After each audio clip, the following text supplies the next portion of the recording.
Welcome back, explorers. I'm Moby the Explorer, and today I have with me my long childhood friend, Abrenna. Abrenna is a mother of three. She's training a boy and two daughters. She's a sister to two brothers, and she has another sister, a younger sister.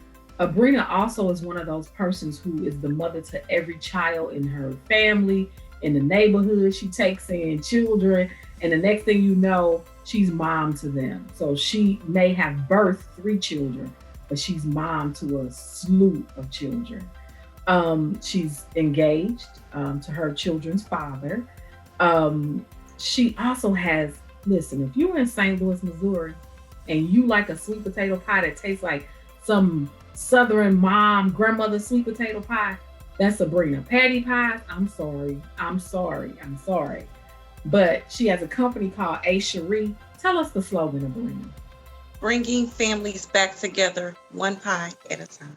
At a time. I'm telling you, you in St. Louis, I'm gonna leave that description. Order for any holidays. There are people at my place of employment that order one pie. The next thing you know, they're like, "Can you bring two? Can you bring another one?" Yes.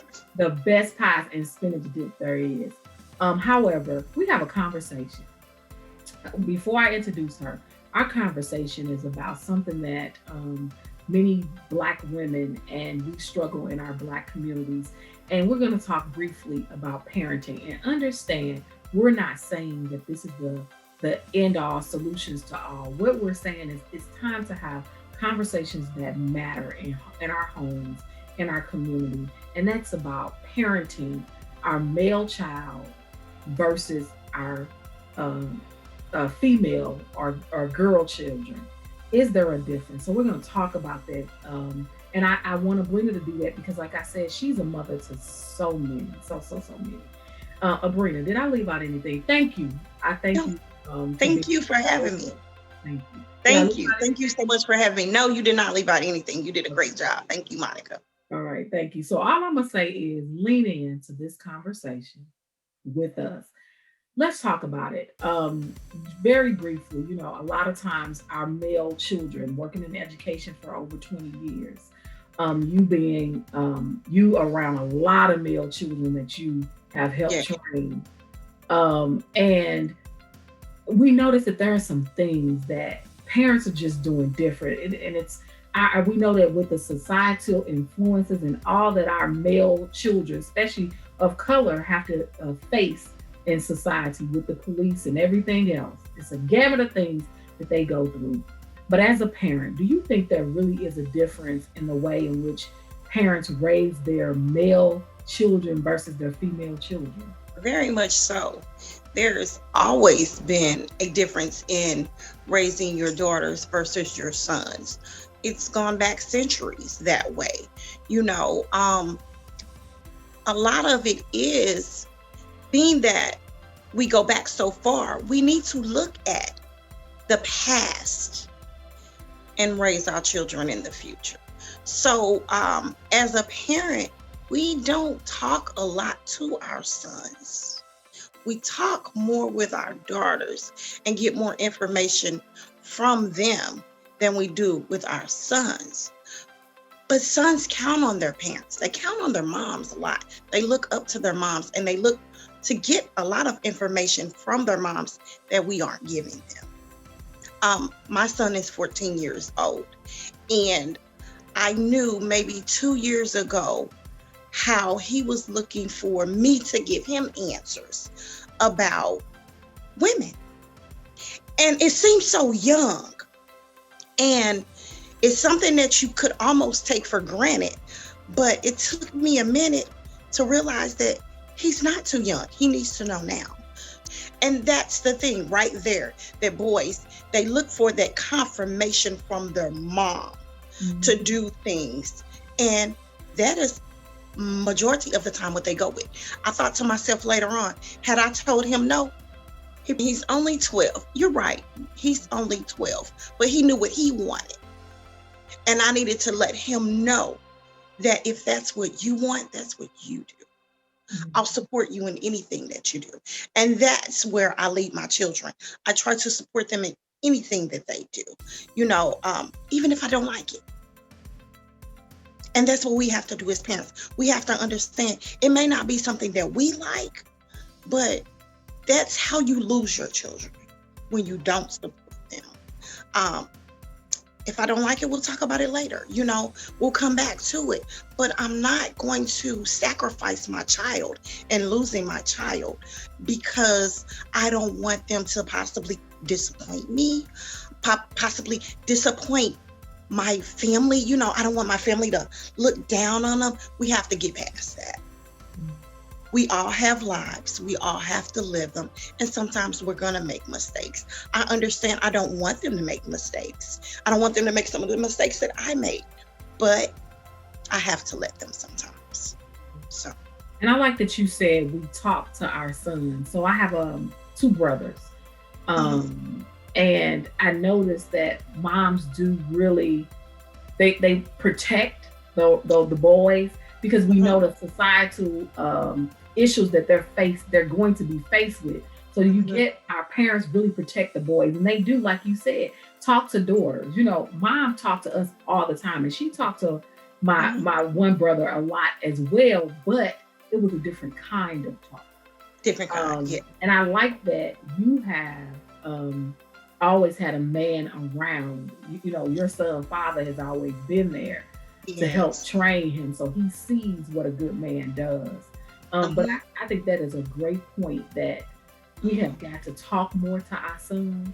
And I noticed, and I don't want people to misunderstand, Abrenna's children are well, if you want to use that, well-mannered. They are well-behaved. And so when she says support them and allow them to make their own mistakes, she's talking to them about what the choices they make. So she's not letting them do it on their own. And I like that you guys are very active.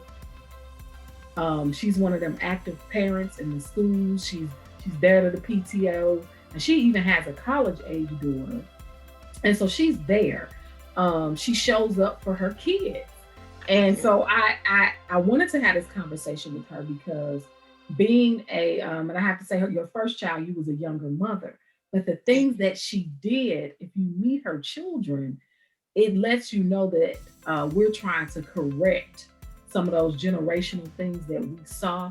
And Abrenna's real big about talking about doing things differently than what she saw. So I think that's another thing that you do greatly. And I want to commend you on that. You trying to make the changes that we see that has been made with us, even with us and our own family. Yes. So in that, what kind of changes do you think parents need to consider when training their male children only? Let's just talk about the male child. When training your male child, you can't let him train himself. A lot of boys are let go of. And what I mean is they're allowed to do their own thing. Parents, just let them go to the world. I don't want to let my son go. And what I mean by that, stay active. Stay active in what he's doing. Stay on top of what he's doing. You don't just let them go off with friends. You know who they're around. Always say talk to them. And I look at things from my childhood with my brothers, and I try to turn that around with my son, as well as things from when his dad was younger. I try to change those negatives into positives. So you can never go wrong with talking to your child and finding out who your child is. Support your child. I support him. You said finding out who he is. I like that. What is that? What I mean, real quick, what does that look? What finding out who he is? What do you do? How do you find out who he is? He tells you who he is. And the other thing is, you can gaga Google your children. You talk to them. You use words with them. Words, definitely. Words. They're a different bunch. Yeah, they are. I have a different bunch, and Tell us the ages of your children right quick. My oldest, Daisha, she's 22. My middle child, Samara, she's 16. And my youngest, baby boy, as Right. they would call him, Caleb, is 14. So you raising teenagers. Basically, yes, I have a You house have two full of teenagers. teenagers. Yes, Mhm. yes. And it's dramatic at times. It's very dramatic at times. It's fun. Mhm. It's fun. They can hurt your feelings a lot. Because I ask a lot of questions. I ask how I'm doing as a parent. So we actually, that was one of the things I really wanted to know. A few years ago, I set everybody down at the table, from dad down to the kids. And I said, let's go around the table and talk. I wanted to set up this new forum of us talking. I said, so we're going to ask a question today. I'm going to ask a question. What do you guys think I can change about myself? Monica? But I tell you, I'm sure. sitting at the table was not easy. I'm sure. But they beat me up. They really beat me up.